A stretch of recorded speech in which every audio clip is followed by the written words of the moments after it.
Friends, आप देख सकते हैं ये जो पीसी बोर्ड है ये है वी गार्ड जादू 1050 VA का और 12 वोल्ट में वर्क करता है। दोस्तों, अगर इसमें प्रॉब्लम आए चेंज ओवर की और चेंज होते ही बीप की साउंड है के बारे में इस वीडियो में बताएंगे हम। दोस्तों, अगर मेरे चैनल पे आप नए हैं तो मेरे चैनल को सब्सक्राइब कर लीजिए और ठीक उसका बगल में नोटिफिकेशन का बेल है उसको क्लिक कर दीजिएगा लेटेस्ट वीडियो अपडेट पाने के लिए। यहाँ पे ये जो दो रिले है, दो रिले वर्क न करने पर भी ऐसा देखने को मिलेगा और बीप साउंड देगा। दोस्तों, क्या होता है जब मेन सप्लाई जब आती है उस पीरियड में जब इस रिले के थ्रू जो कि ट्रांसफार्मर की देख सकते हैं यहाँ पे ट्रांसफार्मर जो वाइंडिंग है उसमें अगर ये सप्लाई जाएगी तभी जाके ये वर्क करेगा। जैसे मान लीजिए आप मेन सप्लाई दे दिए और रिले के द्वारा इसमें इनपुट हुआ और यहाँ पे चला गया कोइल में। जब यहाँ पे वोल्टेज बनेगा तो यहाँ फीडबैक में भी वोल्टेज बनेगा। जब फीडबैक वोल्टेज बनेगा तो ये आईसी को जाएगा और जो कि फ्यूज ब्लोन के लिए इंडिकेशन के लिए ये रोकेगा। कनेक्शन यहाँ पे होगा और जो ट्रांसफार्मर वोल्टेज बनेगा वहां से 12 वोल्ट यहाँ पे आएगा। यहाँ पे देख सकते हैं रजिस्टर लगा हुआ है, इसके द्वारा जो कि वोल्टेज को रिड्यूस करके माइक्रो आईसी को दिया जाएगा। तो यहाँ पे देख सकते हैं यहाँ पे जो दो रेजिस्टेंस लगा हुआ है यहाँ पे लगा हुआ है, एक ग्राउंड से है, एक अपना 5 वोल्ट से यहाँ पे कनेक्शन किया गया है।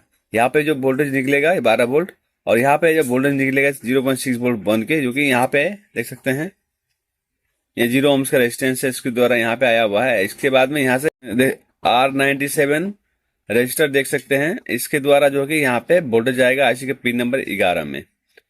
अब दोस्तों यहाँ पे 0.62 वोल्ट होता है। अगर नहीं मिल रहा है तो आपको यहाँ पे कंपोनेंट चेक करते हुए जाना है, यहाँ पे आपको चेक कर लेना है। इसके बाद में जो कि अगर वोल्टेज आ जाएगा तो ये 100% ओके हो जाएगा। अगर आईसी पे वोल्टेज यहाँ पे आ रहा है फिर भी अगर ये बीप का साउंड दे रहा है तो ये माइक्रो आईसी खराब हो सकता है। माइक्रो आईसी को आपको जो कि चेंज कर देनी है। दोस्तों, इससे भी आप लोग बेहतर समझने के लिए कंप्यूटर स्क्रीन पे चलते हैं, वहां पे जो कि आपको मैं डायग्राम को समझाऊंगा। जैसा कि दोस्तों देख सकते हैं यहाँ पे ये इसकी सर्किट डायग्राम है और रिले का कनेक्शन देख सकते हैं यहाँ पे, और रिले को ऑपरेटिंग के लिए माइक्रो आईसी जो पल्स निकल रहा है देख सकते हैं। और यहाँ पे देख सकते हैं ये जो फीडबैक का कनेक्शन गया हुआ है इसके द्वारा गया हुआ है और सर्किट में लोकेशन कौन कौन सा है यहाँ पे मार्किंग कर दिया गया है। जैसा कि दोस्तों देख सकते हैं यहाँ पे ये जो रिले है, ये जो रिले का भी इसमें बहुत ही मेन रोल है, क्योंकि यहाँ पे देख सकते हैं ये जो यहाँ पे देख सकते हैं जैसे आप मेंस देंगे, मेंस के द्वारा जो कि इस रिले में जाएगा और रिले के थ्रू जो कि ट्रांसफार्मर सप्लाई जाएगा। तो ये रिले अगर ऑन नहीं हो रहा है तो ये आपका जो कि बीप का साउंड देते रहेगा। यहाँ पे जब इससे ऑन होगा ये आउटपुट में जाएगा। आउटपुट में जाने के बाद में देख सकते हैं ये ट्रांसफार्मर के जो वाइंडिंग है उसमें सप्लाई जाएगी। जब उस वाइंडिंग में सप्लाई जाएगी तो इसमें वोल्टेज बनेगा ट्रांसफार्मर में, और जब वोल्टेज बनेगा तो इसके फीडबैक का जो कनेक्शन है वाइंडिंग है इस वाइंडिंग में भी वोल्टेज बनेगा। तो यहाँ पे आपको 12 वोल्ट देखने को मिलेगा, 12 वोल्ट यहाँ बनेगा। और इसमें कुछ रेजिस्टेंस कुछ कैपेसिटर लगा हुआ है जो कि वोल्टेज को रिड्यूस करके माइक्रो आईसी को देता है। जैसा कि दोस्तों देख सकते हैं यहाँ पे एक रजिस्टर है R17 10K का रेजिस्टेंस है, इसके थ्रू जो कि इसमें 5 वोल्ट सप्लाई दिया गया है। यहाँ पे आपको 1.68 वोल्ट देखने को मिलेगा। अगर यहाँ पे वोल्टेज कम मिल रहा है फिर ज़्यादा मिल रहा है तो यहाँ पे देख सकते हैं ग्राउंड से रजिस्टर है, अगर ये ओपन हो जाएगी तो यहाँ वोल्टेज बढ़ जाएगा, ठीक है। और यहाँ पे देख सकते हैं यहाँ पे अगर वोल्टेज कम हो जा रहा है तो यहाँ पे ये जो पीएफ लगा हुआ है कैपेसिटर, ये शॉर्ट होने पर वोल्टेज को यहाँ पे ये 0 कर देगा। तो दोनों को चेक कर सकते हैं, ये ओपन होने से वोल्टेज बढ़ जाएगा, ये शॉर्ट होने से वोल्टेज घट जाएगा।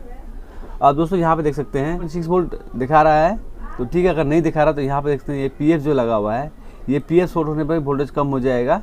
अगर मेन लाइन दे रहे हैं स्पीड में डायरेक्ट बीप का साउंड दे देगा तो यहाँ पे ये रजिस्टर खराब हो सकता है। R14 अब होने पर जो कि आपका बीप का साउंड देगा।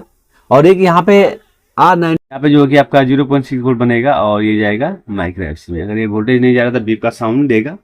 और दोस्तों हम चलते हैं माइक्रो आईसी की तरफ। इसका पिन कौन कौन सा है, यहाँ पे 0.6 वोल्ट होना चाहिए, ठीक है। यहाँ पे वोल्टेज आना चाहिए जो कि 11 नंबर पिन है।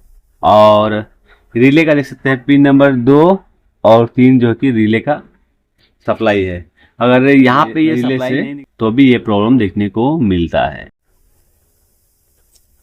देख सकते हैं यहाँ पे ये जो रजिस्टर लगा हुआ है इसका पिन यहाँ पे ये रजिस्टर है। इस रजिस्टर से जो कि फीडबैक का सप्लाई जाता है। यहाँ पे 1 ohms का रेजिस्टेंस है, यहाँ पे रेजिस्टेंस लगा हुआ है। इसके द्वारा जो कि यहाँ पे